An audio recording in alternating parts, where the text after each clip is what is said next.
दोस्तों आज की इस वीडियो में मैं आप सभी को बताऊंगा कि आप एयरफोर्स की तैयारी कैसे करें। बहुत ही कम टाइम में आप एयरफोर्स की बहुत अच्छे से प्रिपरेशन कैसे कर सकते हैं, क्योंकि यहाँ पर आप सभी को पता है कि एयरफोर्स में भर्ती आ चुकी है। यहाँ पर मेल फीमेल दोनों कैंडिडेट के ऑनलाइन फॉर्म भी भरे जा रहे हैं। तो दोस्तों सबसे इम्पोर्टेंट सवाल ये है कि एयरफोर्स की तैयारी हम किस तरीके से करें। जो बच्चे अभी 12th पास करके आए हैं उन्हें नहीं पता तैयारी कैसे करनी होती है, सबसे पहले क्या पढ़ना होता है, कौन सा सब्जेक्ट पढ़ना होता है और उसको कैसे तैयार किया जाता है। तो ये सभी चीज़ें आज मैं यहाँ पर आपको समझाने वाला हूँ, क्योंकि यहाँ पर मुझको बहुत ही एक्सपीरियंस है इस चीज़ का कि किसी भी एग्ज़ाम की, मेनली एयरफोर्स के एग्ज़ाम की तैयारी को कैसे किया जाना चाहिए। तो यहाँ पर आप सभी के लिए मेरा ये एक्सपीरियंस बहुत ही काम आएगा, क्योंकि यहाँ पर मैं आपको बताऊंगा कि क्या गलती आपको नहीं करनी है और क्या क्या चीज़ें आपको करनी है। तो ये दोनों चीज़ें आप सभी के लिए बहुत ही इम्पोर्टेंट हैं। तो आज की ये वीडियो आप सभी ज़रूर देखना अगर आप एयरफोर्स की तैयारी कर रहे हैं। तो साथियों बिना टाइम वेस्ट किए मैं वीडियो को स्टार्ट करता हूँ।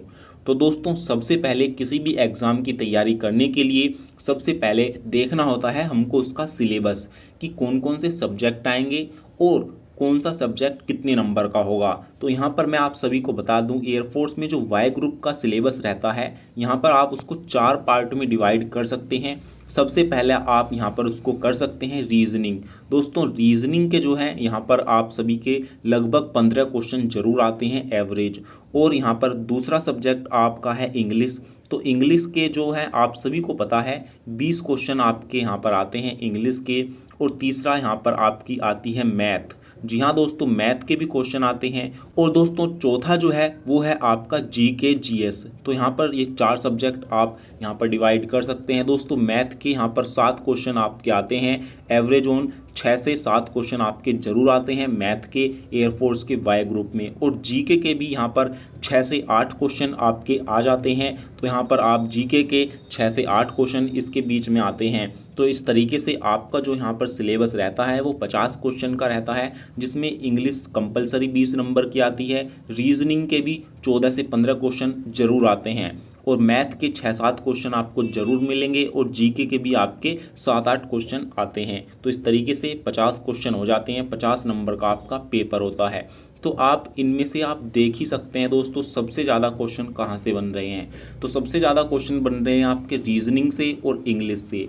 तो आपको क्या करना है, आपको सबसे पहले इन 2 सब्जेक्ट को तैयार करना है बहुत बढ़िया तरह। मैं आपको बता दूं, अगर आपको इंग्लिश नहीं आती है और आप एयरफोर्स में जाना चाहते हैं तो आप ये सपना छोड़ दीजिए, क्योंकि बिना इंग्लिश सीखे आप एयरफोर्स में नहीं जा सकते। और यहाँ पर मैं आपको एक चीज़ और बता दूं कि इंग्लिश से जिनको भी डर लगता है तो इंग्लिश सीखना बहुत ही ईजी है। पहले मुझे भी इंग्लिश नहीं आती थी, यूपी बोर्ड से पढ़ता था।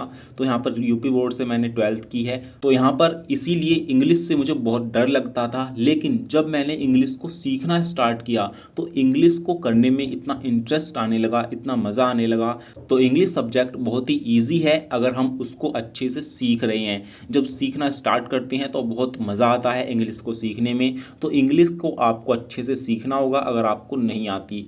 उसके बाद रीजनिंग। दोस्तों रीजनिंग तो बहुत ही ईजी है, 12th के बाद रीजनिंग सभी को पढ़नी होती है। सब न्यू सब्जेक्ट ही शुरू करते हैं, रीजनिंग कोई पहले से पढ़ के नहीं आता। लेकिन ये ओनली आपका बहुत ही बेसिक चीज़ होती है। रीजनिंग आपके माइंड पर डिपेंड करता है। यहाँ पर आप एक बार सीखोगे तो आपको बहुत इजी लगेगा। रीजनिंग की तो केवल प्रैक्टिस करनी होती है, तो ये बहुत ईजी होता है। तो 15 के क्वेश्चन ये आपके बिल्कुल पक्के होने चाहिए रीजनिंग के।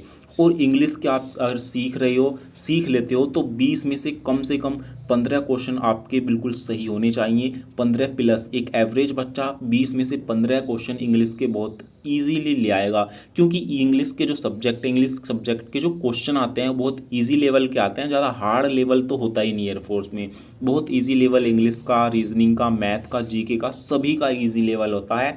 अगर आप इंग्लिश सीख लेते हैं तो आपके 15 प्लस क्वेश्चन आएंगे ही आएंगे, 15 बिल्कुल सही जाएंगे आपके। तो ये हो गए, ये 2 सब्जेक्ट आपको कंपलसरी सबसे पहले पढ़ने हैं, सबसे पहले तैयार करने हैं। और तीसरा सब्जेक्ट आपका मैथ। यहाँ पर बच्चे पूछते हैं कि वाई ग्रुप में तो मैथ आती ही नहीं है। तो मैं आपको बता दूं, वाई ग्रुप में 6 से 7 क्वेश्चन आपको मैथ के जरूर मिलेंगे। और जो क्वेश्चन होंगे वो बहुत ही ईजी होंगे। यहाँ पर आपको ज़्यादा हार्ड क्वेश्चन देखने को ही नहीं मिलेंगे। मैथ के केवल कुछ ही चैप्टर हैं जहाँ से क्वेश्चन आते हैं एयरफोर्स वाई ग्रुप में, तो आप उन चैप्टर को अगर पक्का कर लेते हो तो आपके यहाँ पर 7 में से 5 क्वेश्चन कहीं भी नहीं गए। 5 क्वेश्चन को आप बहुत ईजीली कर जाओगे।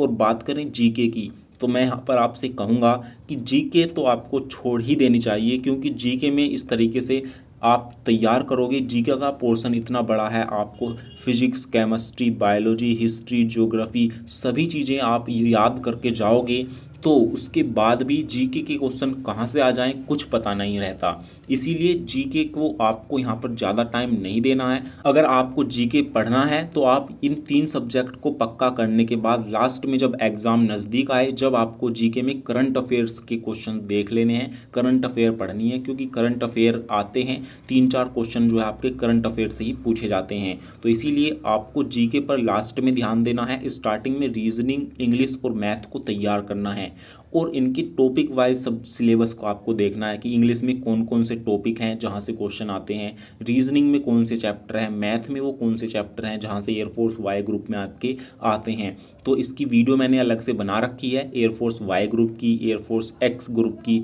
और एयरफोर्स एक्स और वाई दोनों ग्रुप का जो यहाँ पर आता है उसकी भी मैं अलग से वीडियो बना दूंगा। तो इसीलिए टॉपिक वाइज आपको सिलेबस देखना है, उसका लिंक मैं वीडियो के डिस्क्रिप्शन बॉक्स में दे दूंगा, आप वहाँ से देख सकते हैं। और एक एक टॉपिक को आपको डेली यहाँ पर कंटिन्यू सीखना है, उसकी प्रैक्टिस करनी है। पहले आपको जैसे इंग्लिश का है, आज आपने एक टॉपिक सीखा तो उसकी आपको प्रैक्टिस स्टार्ट कर देनी है। उसके बाद दूसरा टॉपिक सीखा, उसके बाद उसकी प्रैक्टिस करनी है। और जब पूरा सिलेबस कवर हो जाए उसके बाद आपको डेली मॉक टेस्ट लगाने हैं। ऑनलाइन मॉक टेस्ट आप लगा सकते हैं या फिर ऑफलाइन भी मंगा सकते हैं, तो ये चीज़ आपके ऊपर डिपेंड है। मॉक टेस्ट यहाँ पर बहुत ही ज़रूरी है पूरा सिलेबस सीखने के बाद।